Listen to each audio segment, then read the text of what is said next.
Do you want to stay more focused on the right goals in your life, or even just figure out what the right goals are for you? Do you want clarity? Do you want better work-life balance? Well, you're in the right place. Welcome to Success Through Failure. Welcome to the Success Through Failure podcast, the show that reveals failure as your path to success. You'll listen to intriguing interviews with some of the most successful people on the planet and learn how their failures became a launchpad for success and how yours can too. Here's your host, former Division I All-American wrestler, former Division I head coach, speaker, and personal coach, Jim Harshaw. Welcome to another episode of Success Through Failure. Today, I bring you Jeff Janssen. For years, I struggled to find the clarity of purpose in my life and the single-minded focus that I had when I was an athlete. You know, it just felt like I was working hard, but not really getting any closer to where I wanted to go. And to be honest, I really didn't even know or have a clear vision on where I wanted to go. Then I discovered a powerful 4-step blueprint that I began to apply to my life, and it changed everything. Now, every morning, I'm excited to attack the day because I have a clarity of purpose and I have confidence in my plan and I have peace of mind in knowing that I'm back on that path to elite success. Anyone, and I mean anyone, can use this 4-step process to recreate the key elements in the life of an elite performer so you can regain that clarity of purpose and that single-minded focus so that you can both achieve your goals and live a balanced life. I created a free PDF for you outlining the 4-step Reveal Your Path Blueprint for Success. Just go to jimharshawjr.com/blueprint. That's jimharshawjr.com/blueprint to get instant access to that free PDF. Widely considered the world's top expert on sports leadership, Jeff is the founder and president of the Janssen Sports Leadership Center. Jeff and his top-notch team's pioneering work on sports leadership development with student athletes and coaches has led to the creation of cutting-edge leadership academies at top colleges and high schools across the country. A prolific author, Jeff has authored numerous books, including The Team Captain's Leadership Manual, How to Build and Sustain a Championship Culture, and The 7 Secrets of Successful Coaches, among many others. Actually, several of those books I read back in my days when I was a Division I coach. And as usual for the listener, if you don't have time to listen to the entire episode, or if you hear something you like, but you don't have time to jot it down, make sure you grab your copy of the action plan. Just go to jimharshawjr.com/action. Jeff, welcome to the show. I appreciate you having me. I've followed your stuff for quite a long time, and it was around 2000 or 2001, maybe 2002, when Steve Swanson, he's the head women's soccer coach at UVA, handed me a book of yours, and I think it was the Team Captain's Leadership Manual, and that's kind of how I found you, and I've been hooked ever since. You and I have stayed in touch off and on over the years, and so it's good to reconnect and really share some of the lessons that you learn by teaching high performers and working with coaches or working with teams, and how that's really relevant for the listeners. And Jeff, you've worked with some very elite schools in college athletics, you know, Stanford and Michigan, Alabama, Florida, Notre Dame, just names commonly associated with excellence. What do you find is unique about the leadership, like the coaches and the captains even, that's maybe, you know, common in the most elite performing teams, but maybe something that the best are doing that the rest aren't? Yeah, I think, as I look at it, I think they do two things really well. Number one is there's a very strong commitment to results, that obviously if you want to be the best and compete and win at the highest level, you really have to be highly focused in on all the big and especially the little things it's going to take to be successful. So I think these leaders understand, how important the off season is, how important getting the right people, not only from a recruiting standpoint, but a staff standpoint, who are focused on results and share that same vision. So results obviously are a big focus, but the other thing that I've seen too are relationships, that they're really focused in on connecting with people, figuring out how to motivate them, what buttons to push, what their goals are, not only in the sports world, but in life in general. And they're able to really relate and connect with people. And I think the best leaders have that ability to both really require a lot of things in terms of results, but then also connect with people from a relationship standpoint. And those are the things that I've seen in the great coaches and the great captains. And those are things that obviously we try to teach to them, help them see where their strengths might be, where some of their areas to improve might be, so that they can then step up and be the leaders that we want them to be, not only during their sports time, but obviously when you're working with a captain, they've got 40 or 50 years that they're going to go out and be leaders in the business world or the nonprofit world or wherever it may be. And we want to make sure that they have a great foundation that they can utilize those skills throughout the rest of their life and impact thousands of people.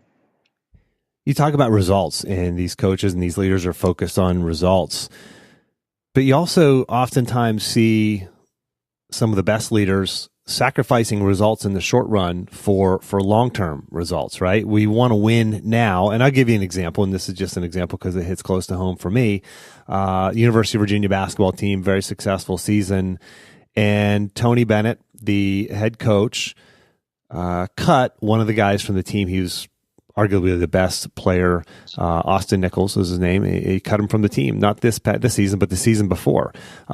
He was would have been a huge asset, but he got rid of him, broke team rules a couple too many times, and he was done with him. He washed his hands and he said, "We're going to move forward without this guy. He could be the best player on the team. We're going to sacrifice our results." I mean, that's a hard thing to do. Do you see that in some leaders that you work with?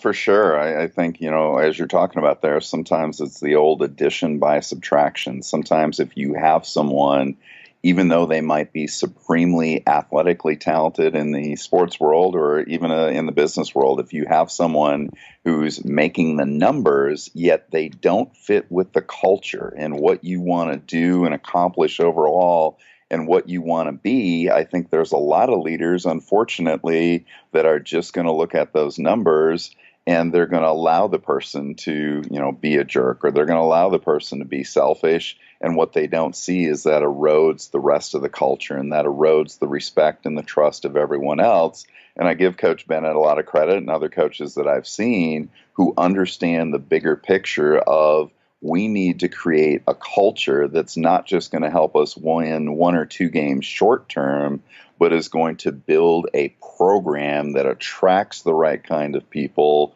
who can perform well and embrace our values. And if we really embrace our culture long term, then we're going to have a really solid, stable platform that we can be successful. And I think that's what the best leaders do, is they understand how their short-term decisions either build a platform of culture or erode that platform for them.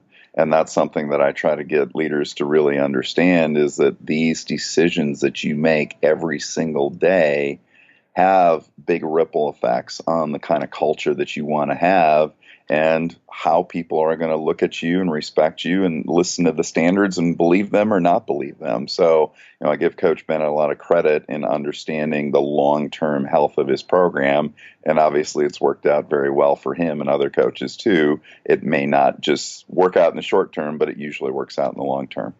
But that's so hard, right? I mean, it's so hard. I mean, even in our personal lives, we want to get results now. We want to get the promotion. We want to fix our relationship. We want to make more money, whatever it is, we want to be healthier. It's like, and there are shortcuts around us, but how do you work with somebody who wants to take the shortcut maybe, and maybe they see a path in the short run? Do you help them?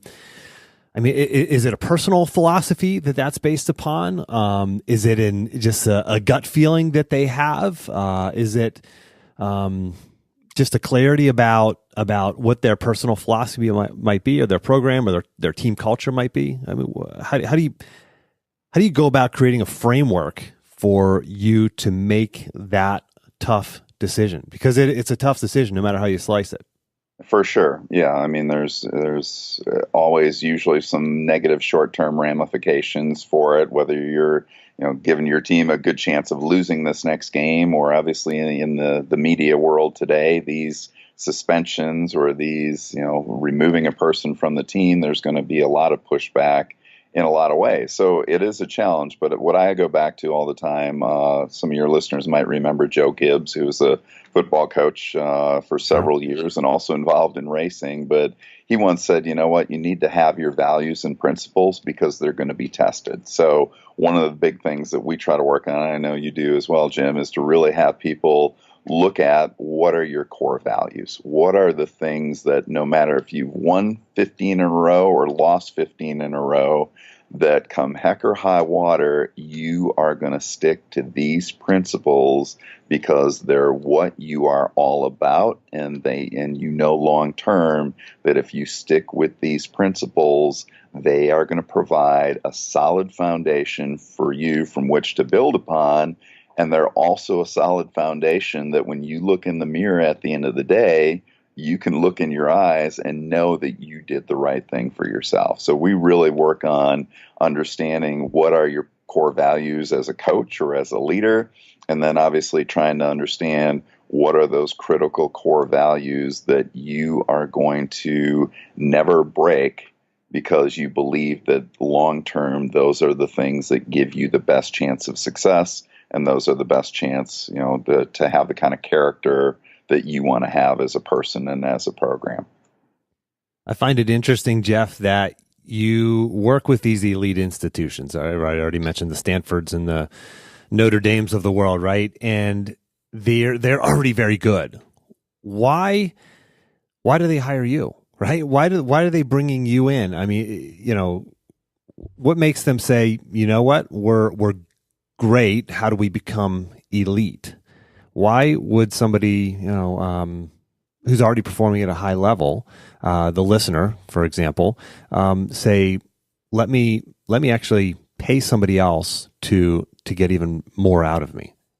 Yeah, I think as you look at it, the talent at the highest levels is pretty close. I mean, you're getting the best of the best oftentimes from a recruiting standpoint. You're getting highly talented people, but what starts to really differentiate the champions versus the second, the third, the Sweet 16 teams, if you're talking basketball, starts to come into these intangible things that are there, starts to get into the motivation, the commitment, the leadership, the culture, the things that are hard to measure yet are absolutely critical differentiating factors in those teams that end up winning versus the ones that maybe fall short, or with those teams that handle the adversity that's there, whereas the other ones kind of crumble and fall in those situations.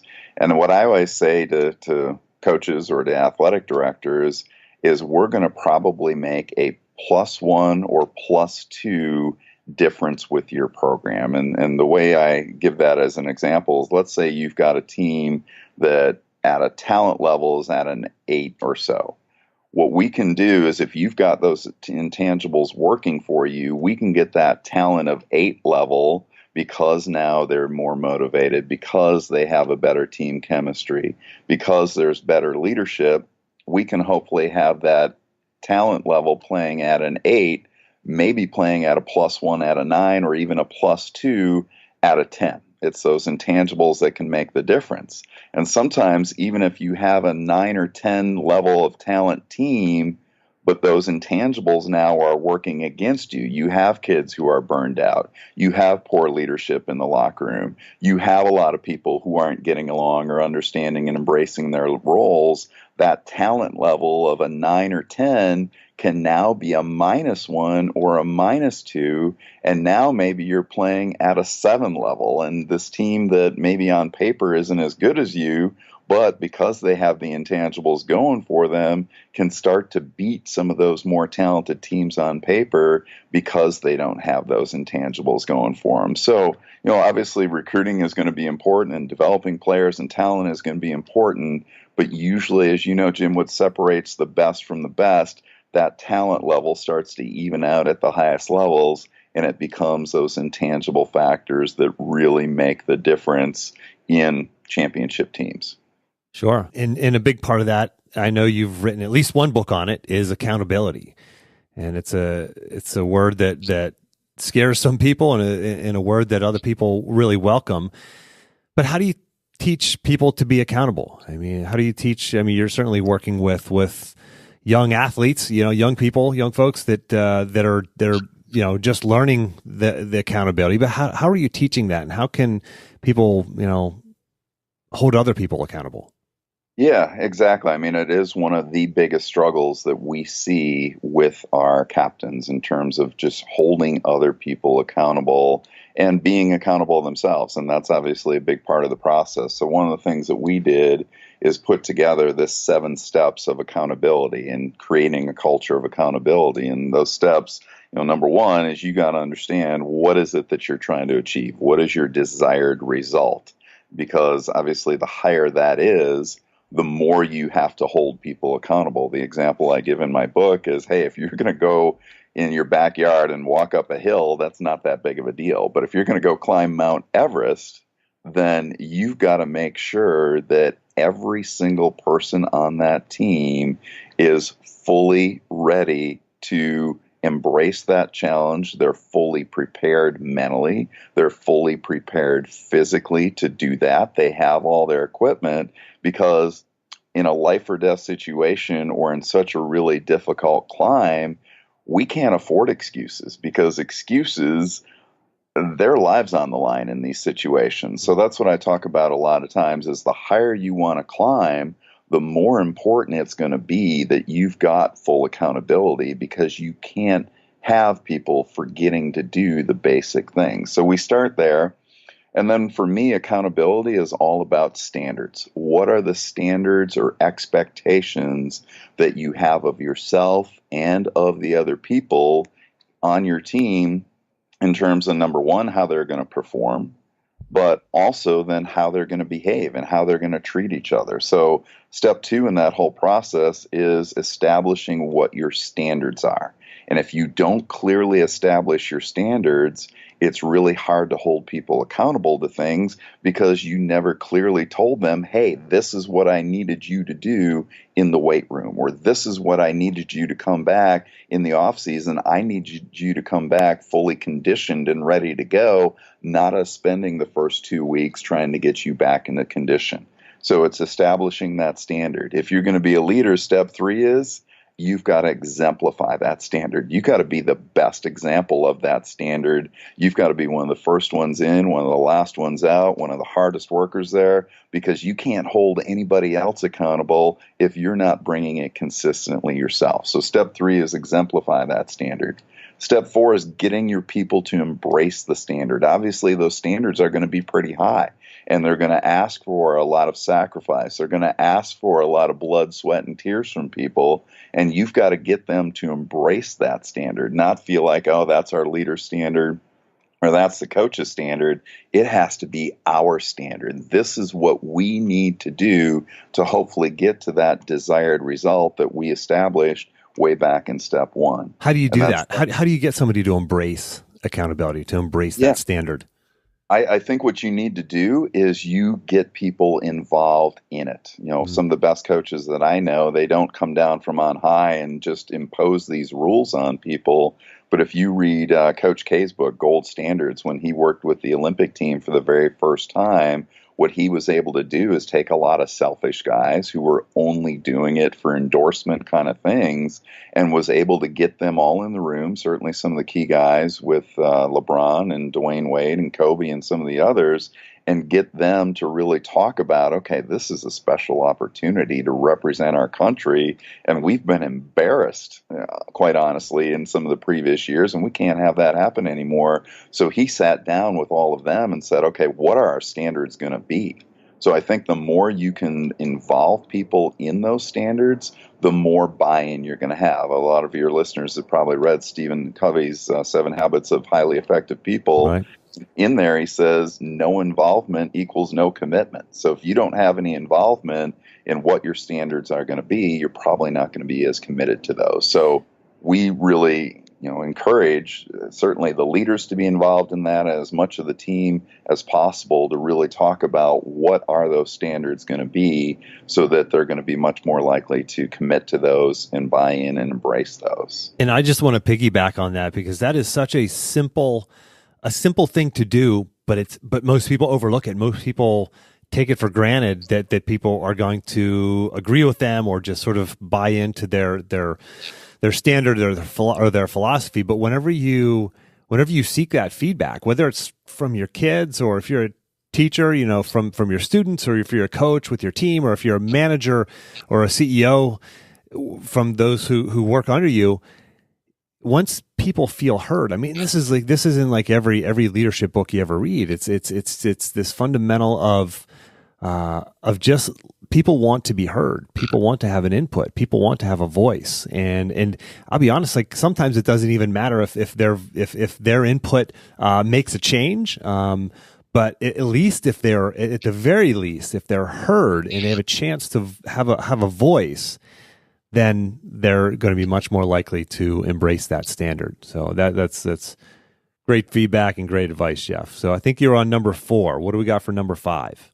Yeah, so number 5 then is evaluate the standard. So whatever a standard that you set from a performance standpoint or a behavioral standpoint of this is how we're going to treat each other, we need to build in regular evaluations opportunities to look at how close are we to the standard. Are we hitting it? Are we exceeding it? Or are we falling short? And that's where then you can make some of those adjustments. So obviously a lot of teams will look at stats, but there are certain stats, that are more important than others. And we often call those, like they do in the business world, key performance indicators, or KPIs. What are your team's KPIs? That how are we doing on those, not only in our competition, but also how are we hitting those in practice? So that's one thing that we want to monitor, is how well are we hitting the performance standards that we need to get to the level that we need to as well.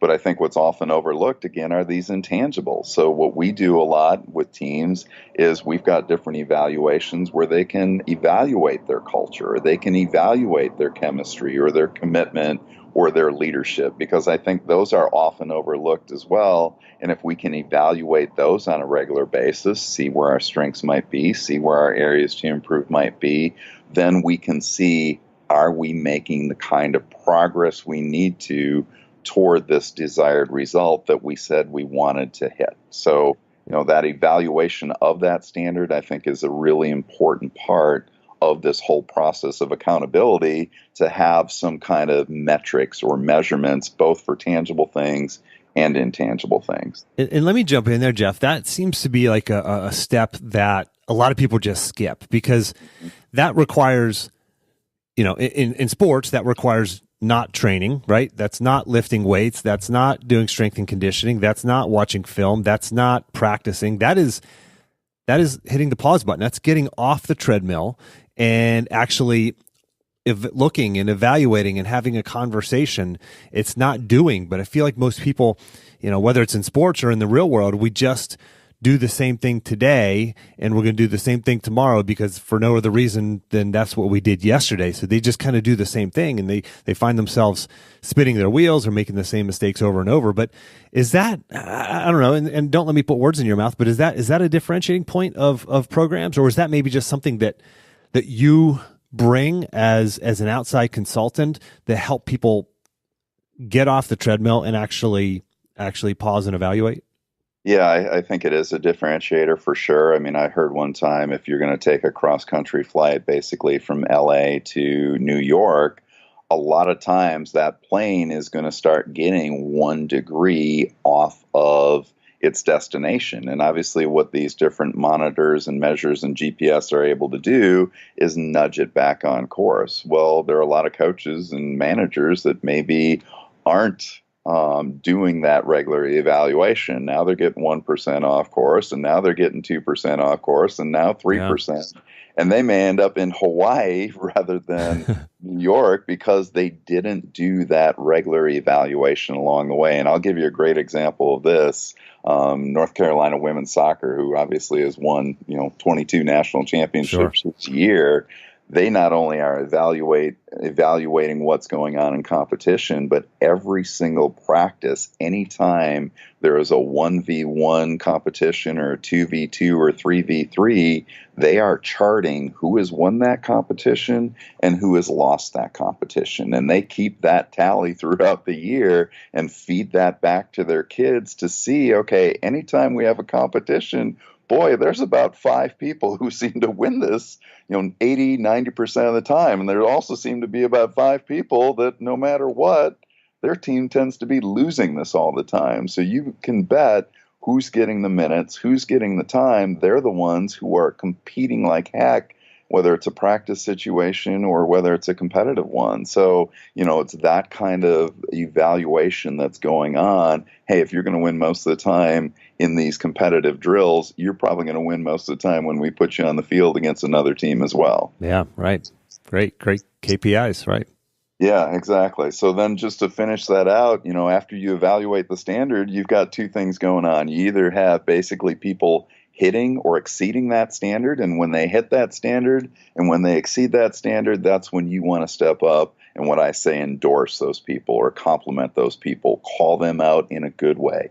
And what most people don't understand with holding people accountable is endorsing and complimenting the people who are hitting and certainly exceeding the standard is probably as much, if not more, of holding people accountable than it is calling them out when they're missing it. So what I challenge coaches to do is to look at, what do you have in place for the people who are meeting the standard? It's probably a simple acknowledgement. Hey, you made that time, or you made that lift, or you did what we asked you to do for your role. Good job. But especially the people who are exceeding the standard, not only rewarding and praising them, but it then becomes an incentive for everybody else. Man, if I can hit that kind of level of performance, that's really going to contribute to our team and earn me some praise in this. So, that step 6, I think sometimes too can be overlooked in that holding people accountable, because people just look at the yelling, or people just look at the getting mad at the people who are falling below the standard. But we also want to call out the people who are meeting and exceeding the standard. So that's step 6. And then just to round that out, step 7 is obviously you're going to have some people who are going to fall short of that standard. And that's where we say, okay, you've got to enforce that standard. And you got to look at, okay, was this intentional? Was it just short of it, or was it far short of it? And obviously, you're going to handle those situations a little bit differently. If it's unintentional and just short of it, we're going to coach that person. Hey, great effort on this. Make an adjustment to your approach, make an adjustment to your attitude, and you will get right back to that standard where we need you to, and we know you can hit it. But if it's intentional, or if it's far below that standard, then obviously we're going to have to get a lot more serious about, what? You are not doing what we need you to do. We need you to step up quickly. We know you're capable of it. We've got to have you here this next time around, or that's going to cause problems for you, and that's going to cause problems for us. So I think there obviously in the nuances of coaching, you have to take a look at, okay, was there intention or volition in it, and how far off is that person? And obviously you're going to treat those very differently in trying to coach them back up to whatever it is, the standard that you need them to be at. So there you have it, folks. That is the 7 steps of accountability. So I'm going to have all of that documented in the action plan. So again, jimharshawjr.com/action. Man, those are really, really good, Jeff. And I think probably most of us have never taken the time to really think through accountability at that level. Obviously, you've gone far, far deeper. You work with teams about that. You've written books about that. And this is just a great framework for us to think about accountability. So again, for the listener, I'll have all of those documented in the action plan. You can use those, again, whether you're parenting or managing a team, et cetera. Those are really valuable, Jeff.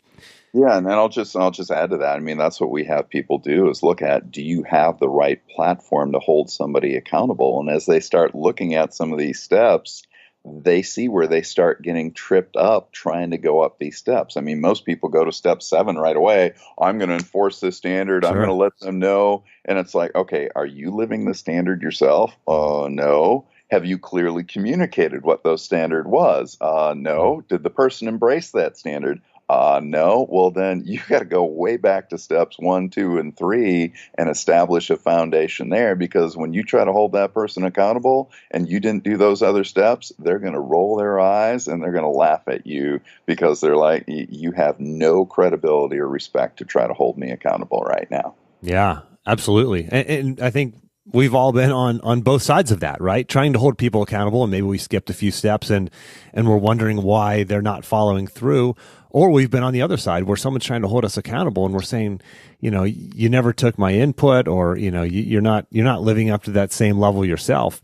So I think I feel like the best lessons are always those ones where you just kind of find yourself shaking your head and saying, yeah, that's obvious. How come I didn't realize that before? But these are all just really, they just really hit the mark. So I think those are useful for everybody listening. So again, have those all listed out in the action plan. Jeff, this is the time in the show where I make you uncomfortable. Can you tell us about a time where you failed? I mean, you've been working with elite programs and elite performers, and I'd love to hear a story about how maybe a time where you were challenged, or maybe a time where you failed, and you had to work through that self-doubt. And let me ask you this as a bonus question: any teams that you've worked with that have failed, that maybe have an interesting story, or maybe they've failed one year and they've come back and done exceptionally well the year before, or somehow that failure led to eventual success. So you can pick your poison, whichever one you want to start with first. Yeah, I'll go with my own. And actually, they're both, I was fortunate to start with the University of Arizona. That's where I got my master's degree in sports psychology, and had worked with their teams for about 7 years or so, and just obviously really enjoying it. And then there was some turmoil because some very poor hiring decisions had been made with the football coach. And they were in the hole because they were paying off a lot of people not to coach and trying to attract then somebody to come in and coach. And they ended up having to lay off 15 people from the athletic department. And I was one of those people because, as they said, well, there's only 5 schools right now that have this position, and we've just got to look to cut. So I got laid off from the University of Arizona, and the timing was I had a 2-year-old son and another child on the way. So It was one of those situations where, what in the heck are we going to do? That was our full-time income. Fortunately, I had started doing some work with some other schools on weekends because, they didn't have somebody on staff to do some stuff, but it was one of those opportunities where it's kind of sink or swim. And obviously, when it first happened, my wife and I are wondering, how are we going to do this? What is insurance going to be like for having another child and all of that? And it just was one of those opportunities then for me to take the leap and go off full time on my own.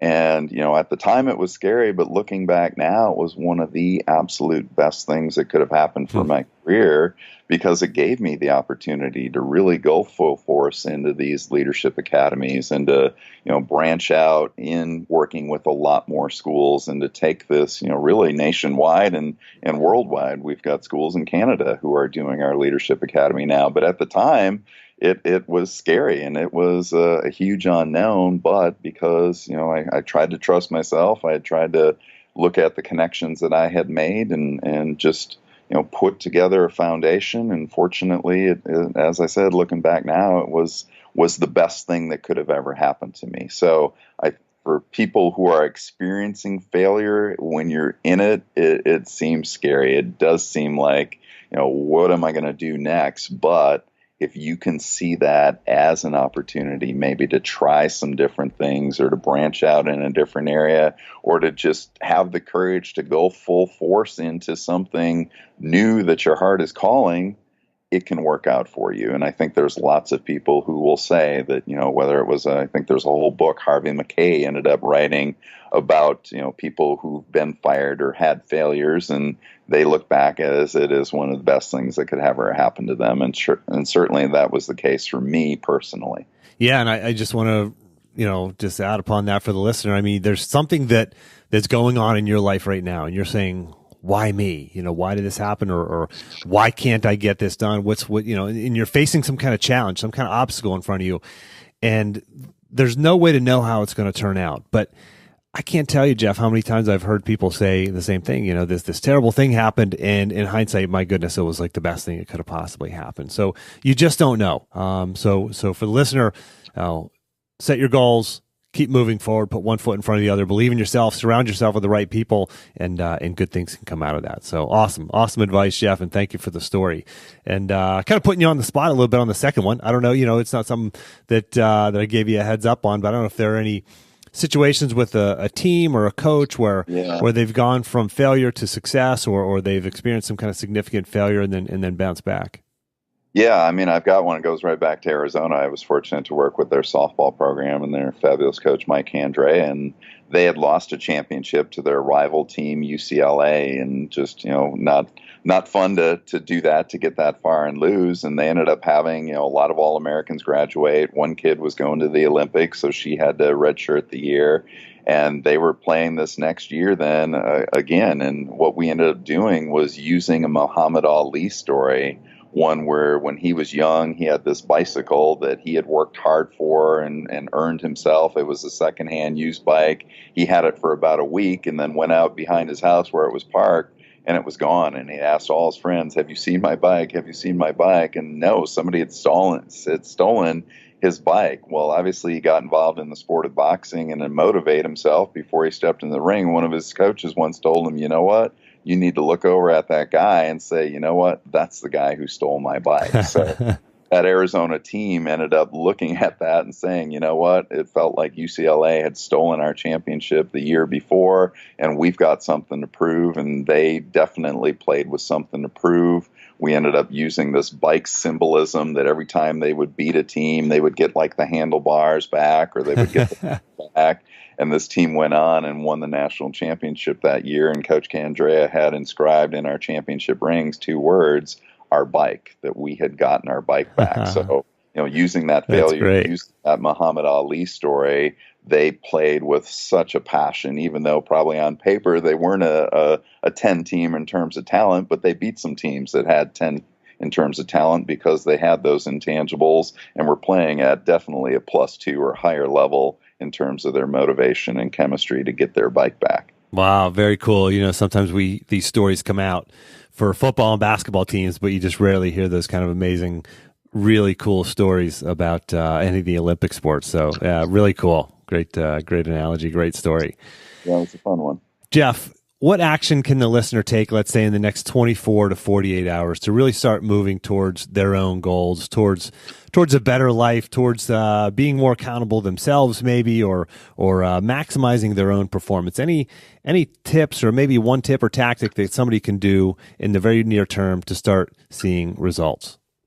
Yeah, I think whether it's an individual or a team, I think what you've got to be clear about is, what is your vision? What is your clear and compelling goal that you're really driving for? And not only what is it, but probably more important is the why is it? Why is it that you want this so badly? What is it that you feel like it is going to bring to you? Because that's where I think that ultimate reservoir of motivation is going to be. If you can tap into that clear and compelling goal and then have, a really compelling why behind it, it's going to then force you to get up early. It's going to force you to maybe do the things that normally you wouldn't want to do, but you know that if you do those things, not many of your competition is going to be willing to do those kinds of things. And that's what's going to start differentiating you from them. So, that would be my biggest suggestion then, is to really understand what is it that you want to achieve, and more importantly, probably why is it that you want to achieve it,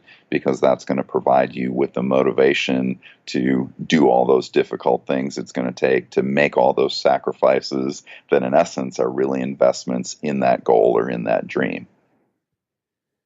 Jeff, can you recommend a tool or a technology maybe that helps you be effective? You're extremely busy. You're traveling around the country.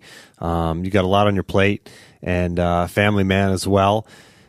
What do you, any technology, tool, tip, tactic, app, or supplement, anything that you feel helps you get more done?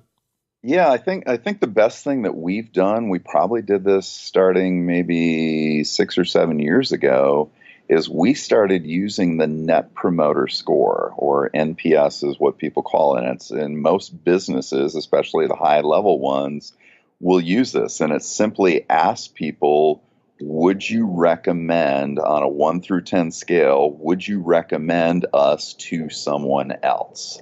And if you're at a 9 or 10 level, then certainly you're considered a promoter. If you're 7 or 8, you're kind of just middle of the road. And if you're 6 or below, you're a detractor. So we do that with all of our coaches. We do that with all of our student athletes about all of our programs. And It's been one of the most helpful tools. You talk about evaluation and feedback. And then we ask people not only to rate us, but why did you rate us as you did? And what could we do to earn a 9 or 10 if you didn't give us a 9 or 10? So we do that for all of our leadership academies. We come up with a Net Promoter Score of what we're looking for our standards. And obviously, when we're hitting those, we're trying to make sure, okay, why are we hitting those and what are we doing well there? And when we're not hitting those, it's a great coaching tool for me because I've got a staff of people who, occasionally they may fall a little bit short of that in maybe one aspect of what they're doing. So we get to look at, okay, what is it why did you maybe give us a 7 or 8 instead of that 9 or 10 that we're looking for? And what could we have done to get that 9 or 10? So it's a metric that gives us, great feedback on, are we not only meeting, but hopefully exceeding the expectations of our coaches, of our student athletes, of our administrators who are investing time and money in leadership development. Excellent. Net Promoter Score. So again, for the listener, I'll have that in the action plan, jimharshawjr.com/action. Jeff, can you tell the listener where they can find you, follow you, learn more about you, et cetera? Yeah, I would love to. I mean, website-wise is JanssenSportsLeadership.com. We've got obviously a lot of resources there, and I do a monthly blog, so about 2 years of worth of blogs are listed on there. And then I'm on Twitter, Janssen Leader. I tweet out every weekday some kind of hopefully motivational thought or inspiration that either will help a coach or a leader, a manager, or something they may want to pass along to their people as well. Janssen Leader is the Twitter handle. Excellent. And again, for the listener, I have the links to that, everything he just mentioned there in the action plan. I highly recommend, even if you're not a sports coach, check out some of his books. He's got some great stuff there that will help you no matter what role you're in your life right now. Jeff, thanks so much for making time to come on the show. My pleasure. I appreciate the invitation. And for the listener, until next time, take the time to get clear on your goals and embrace failure as a stepping stone on your path to success.